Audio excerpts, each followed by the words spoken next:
Olá, meus irmãos, minhas irmãs. É uma enorme satisfação revê-los através do estudo da Palavra de Deus. Hoje temos mais uma lição bacana para a gente estudar e eu gostaria, antes de iniciar esse estudo, de convidá-los para fazermos juntos uma oração. Senhor Deus, muito obrigado, Senhor, pela oportunidade que temos de estender a nossa mão, buscar na Tua Palavra o sustento para a nossa fé. Nos capacite a compreensão do tema que estudaremos e nos abençoe para que possamos não só praticar, mas termos condições também de ensinar aqueles que nos cercam. Te pedimos e agradecemos essas bênçãos em nome de Jesus. Amém. Unidade por meio da humanidade. Irmãos, por mais curioso que pareça, a forma com que Deus desenvolveu o ministério da redenção, o plano da redenção, Ele nos envolveu dentro desse contexto para que juntamente, humanidade com divindade, pudéssemos trabalhar juntos, em equipe, para alcançar o maior e melhor resultado possível na salvação de almas para o reino de Deus, na recuperação de almas para o reino de Deus, começando por nós mesmos. E aqui nós temos o que Filipenses 2:2 nos diz, escritos de Paulo, inspirados pelo Espírito Santo, que completem a minha alegria, tendo o mesmo modo de pensar, tendo o mesmo amor e sendo unidos de alma e mente. Irmãos, realmente, aqui deixa uma ideia, sabe o quê? Foco celestial. Membros do mesmo reino, do reino de Deus. As pessoas que pensam assim, que agem assim, têm foco, têm propósito, não negocia a salvação, não negociam a fé.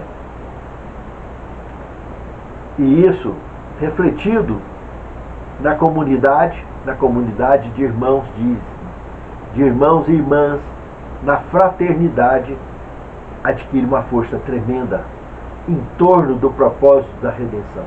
É muito poder envolvido. E assim conseguimos estabelecer foco. No segundo tema, desunião em Filipos. Podemos perceber em Filipenses 2, de 1 a 3, que a coisa lá não andou muito bonitinha, não. A desunião chegou por lá. E o que Paulo percebeu e falou lá na altura do verso 3, que tudo estava sendo gerado, aquela desunião, aquela confusão toda, por causa de interesses pessoais. As discórdias fundamentadas em estruturas de vaidade, vaidade mundana, ou seja, o mundanismo, o espírito mundano, estava entrando dentro da igreja primitiva E Paulo bateu de frente com isso aqui. Chamou a atenção e mostrou o foco que eles estavam mantendo errado do foco que deveria estar sendo mantido. Eles estavam focados na vaidade pessoal, no interesse pessoal, em querer ser mais, querer se promover em cima uns dos outros, enquanto que o foco é totalmente contrário. Jesus deixou claro já nos evangelhos que quem quiser ser o maior, que seja o menor. Aprender a servir e não a querer ser servido. Lá na Santa Ceia, quando Jesus levantou, e que ninguém quis que ele... E que Pedro, inclusive, reclamou: não, o senhor não vai, que isso, o senhor não vai limpar meus pés, não. Falou: se eu não lavar seus pés, você não tem parte comigo. Aí ele já foi para o outro lado: não, então me lava o corpo inteiro. Irmãos, servir. Cristo deixou um exemplo nítido, sendo ele Deus, sendo filho do Deus vivo, ele serviu. Serviu a nós, mortais. Ele salvou a mim e a você. Nos tirou das trevas e nos jogou em plena luz, para que andássemos na luz e influenciássemos outros a fazer o mesmo. Porque a desunião enfraquece a estrutura congregacional. A união fortalece. Quando oramos uns pelos outros, uns juntos com os outros, adquirimos poder para alcançar os propósitos celestiais, focos celestiais. Paulo, inclusive, deu algumas soluções bacanas para entender isso aí. Ele falou de exortação em Cristo. Então, quando a gente fala em nome de Cristo, advertindo, mostrando a verdade de uns para com os outros, da palavra, para que realinhe o foco congregacional e o foco individual, isso tem peso, mas exortação em Cristo. Paulo também falou da consolação de amor. Não tem nada mais forte, irmãos, do que a gente mexer na milindra do amor, apelar em nome do amor fraternal, do amor cristão. Isso mexe, derrete as pessoas. Quando se fala nessa palavra amor, que Deus é amor, em qualquer dos estágios, no sentido verdadeiro do amor ágape, então, nem se fala, isso derrete corações que estão dispostos, que não desistiram de focar no reino. Outro ponto forte que Paulo mexeu foi comunhão do Espírito. Como ele comentou lá em Atos 2,42, irmãos, comunhão com o Espírito, comunhão com o Espírito Santo é algo muito poderoso, é algo que nos blinda de qualquer situação terrível que enfrentemos no mundo, que possamos enfrentar, e nos blinda para que focos mundanos nos atinjam, armas mundanas e satânicas nos atinjam, porque a comunhão com o Espírito nos deixa como luz do mundo e sal da terra, como pessoas blindadas pelo poder de Deus para romper, para vencer, rumo sempre à vitória em Cristo Jesus. Paulo também, inspirado nas palavras de Cristo, apresentou a questão do afeto. Isso desenvolvido entre uns e outros, ter afeto uns para com os outros, inspirados no afeto que temos para com a palavra e com o Espírito Santo e com Deus, as coisas do reino, fortalece a nossa fraternidade. Baseado em Lucas capítulo 6, verso 36, outro ponto que Paulo enalteceu aqui, foi a questão da compaixão. A compaixão, irmãos, expõe o nosso espírito de misericórdia, a nossa natureza de sermos misericordiosos, aprendendo com o sermão da montanha, aprendendo com o exemplo de Cristo. Bem-aventurados os misericordiosos. Lembra, irmão? Pois é. Tudo isso pesa nesse contexto poderoso da união em Cristo, na conexão individual e congregacional com Cristo. E por último, então, como vimos Filipenses 2,5, a unidade em pensamento. em amor e em propósito. Foco individual, foco congregacional. Uma igreja unida dessa forma, focadas dessa forma, irmãos, é muito poderoso. E tem tudo para vencer e alcançar seus propósitos. Pense nisso, amado. Pense nisso, amado. O terceiro tema, a fonte da unidade. Se nós estudarmos Filipenses 2:2 e prestarmos bastante atenção, nós vamos perceber, irmãos, que Jesus também ensinou que tudo o que contamina a nossa mente, ele procedem do coração. Olha o que Jesus falou lá em Mateus 15:19. Ele diz exatamente isso, que do coração procedem os maus pensamentos, homicídios, adultério, imoralidade sexual, furtos, falsos testemunhos, blasfêmias, e etc, etc, etc. Ele também falou em Mateus 12:34, que a boca fala do que está cheio o coração. É um texto bíblico muito poderoso isso aqui, irmão, simples, mas fácil de ser observado no dia a dia. Tudo que você observa, que as pessoas estão falando, ou que você mesmo esteja falando, é porque o coração está cheio daquilo. Dificilmente, ainda que pareça ser uma brincadeira, mas não é. A boca fala do que está cheio o coração. Não é fácil, irmãos, falar o que não sentimos. Ninguém fala normalmente o que não está sentindo. Geralmente as pessoas falam ou brincam aquilo que elas fantasiam o tempo todo. Que o cérebro já está programado, porque ele trabalha a maior parte do tempo focado nesse tipo de coisa que ela está falando. Então por isso que nós temos que nos policiarmos para que não falemos besteiras, para que não joguemos palavras ao vento e muito menos coloquemos palavras na boca das pessoas. E quando se der por conta, quem sabe pode ser encontrado mentindo abertamente, criando fantasias da vida dos outros, irreais, para justificar nossas más escolhas e nossas más condutas. Precisamos prestar atenção demais, nos policiarmos, porque o Senhor e o Espírito Santo de Deus, Ele habita em nosso coração.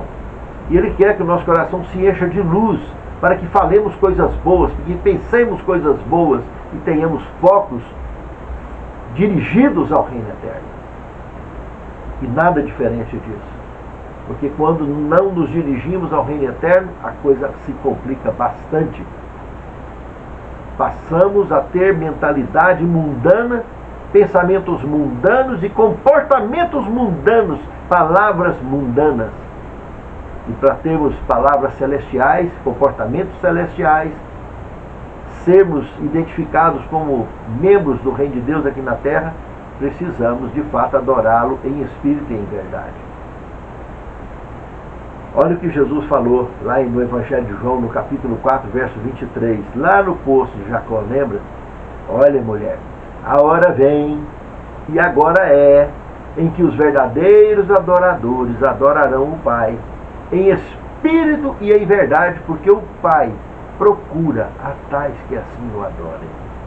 Então precisamos de ter decisão, foco, de adorar a Deus em espírito e em verdade, para que não sejamos flagrados falando bobagem, jogando palavras ao vento, para que o nosso coração esteja realmente cheio das coisas de Deus, e isso irá tomar conta das nossas exposições faladas, pensadas e vividas.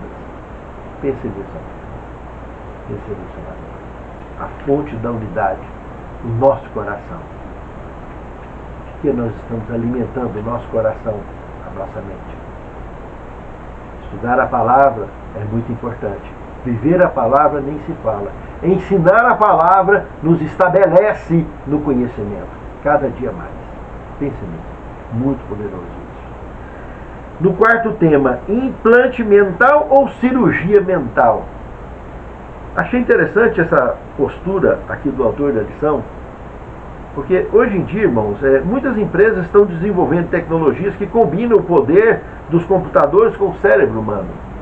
Conectando mentes e máquinas, cientistas esperam influenciar os pensamentos por meio da tecnologia. Embora o uso de implantes cerebrais possa oferecer benefícios como ajudar no controle da epilepsia, depressão e doenças de Parkinson, é fácil imaginar cenários mais preocupantes. O controle mental não pode estar tão longe assim. É uma lebre que ele levantou aqui muito curiosa realmente. E nós precisamos ter foco para saber do que mesmo nós precisamos. Qual é o nosso propósito neste mundo? O que nós vamos permitir que preencha a nossa mente no dia a dia, para que o nosso foco seja real, para que a nossa vitória seja real. A boca fala do que está cheio o coração, de que você está enchendo o seu coração no dia a dia, a sua mente. Pense nisso. É muito forte isso. No quinto tema, a mente de Cristo. Irmãos, aqui Paulo, em Filipenses 2, de 5 a 8, ele tenta apresentar para nós um paralelo de outros textos bíblicos também que Paulo citou, como Gálatas 3,13, que é onde diz que ele se fez maldição por nós, porque maldito é todo aquele que for pendurado no madeiro. É o que está escrito no Antigo Testamento. E como que Cristo se deixou passar por isso? Como que ele, sendo Deus, se tornou um mortal tão infeliz a ponto de ser morto numa plena maldição? Lá em 2 Coríntios 5, 21, diz que Deus o fez maldição por nós. Porque, irmãos, madeiro, forca, cruz, era maldição. Por isso que não importava se era judeu ou quem quer que seja, podia ser da religião judaica, se morresse dessa forma, era jogado lá na grota do Caveira. Não era enterrado, não tinha direito nem de ser enterrado, porque era amaldiçoado. E Jesus, eles queriam jogar lá no Caveira, porque ele morreu na cruz, exigido pela liderança da igreja da época, que eles queriam canalizar tudo nesse sentido. Mas por quê? Porque Satanás estava por trás desse projeto. E Jesus tinha previsto que isso ia acontecer. Ele falou, ele previu a sua morte, o seu assassinato, a forma com que ele seria assassinado. E Apocalipse capítulo 1, verso 5, fala que ele foi o primogênito dos mortos. Lá no Getsemane, ele suou sangue, porque sabia que tipo de morte que ele ia enfrentar. Ele seria o primeiro ser do universo a morrer por antecipação a morte eterna. Ninguém mais conheceu isso. Vai conhecer todo mundo de uma vez após o milênio, quando a Cidade Santa estiver aqui, que houver o último conflito. Por que o último conflito? Porque Satanás vai cercar a Cidade Santa. É o que está lá em Apocalipse capítulo 20, de verso de 7 a 13. Ele vai cercar juntamente com todos os ímpios ressuscitados de todos os tempos. E vai chover fogo e enxofre do céu e consumir a todos para sempre. A morte absoluta vai acontecer lá, após o milênio apocalíptico. Mas, irmãos, Jesus, sabendo disso, ele se submeteu à morte eterna. Ele se fez maldição por nós, como disse Paulo aqui, que teria entendido. Jesus, quando conversando com Nicodemos, lembra no capítulo 3 do Evangelho de João, ele falou: olha, convém que assim como Moisés levantou a serpente no deserto, que o Filho do Homem seja levantado da terra e atraia todos a ele. Irmãos, lá no passado, no deserto, lembra o que aconteceu lá? A praga da serpente picando as pessoas e matando assim, e morrendo gente aos milhares. E Deus pegou e falou para Moisés: Moisés, faz uma serpente de metal. Fundição, pecado, irmãos, barbaridade. E no segundo mandamento fala para não fazer, nem ter. E Deus manda eles fazer uma imagem de escultura e pendurar numa haste, e todo mundo que olhasse para aquela serpente ia ser curada. Porque Jesus explicou isso para Nicodemos. De nem Moisés até Nicodemos, ninguém entendeu isso. E ali Jesus explica para Nicodemos, o sábio, que Jesus ia morrer a morte da serpente, a morte eterna. E aquela morte era a morte que pagaria a minha e a sua conta Deus o fez maldição por nós. E quando ele fosse erguido da terra, ele atrairia todos. Ele ressuscitou no terceiro dia. Ressuscitou da morte eterna, porque ele não tinha pecado. O único capaz de pagar essa conta. Nenhuma criatura seria capaz de pagar essa conta. Então ele, como Deus, se fez homem, carne, habitou entre nós. Foi tentado em tudo e não pecou em nada. Ressuscitou perfeito após a morte absoluta. Após a morte absoluta que pagou a minha e a sua conta. Isso é a mente de Cristo, focado na minha e na sua salvação. O tempo todo. E precisamos entender isso antes que seja tarde demais. Pense nisso. Sexto tema, o ministério da piedade.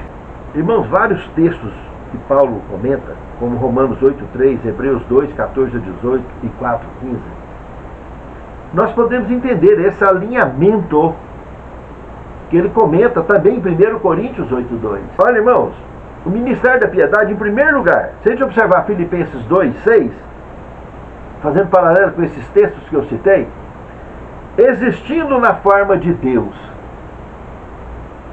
realmente,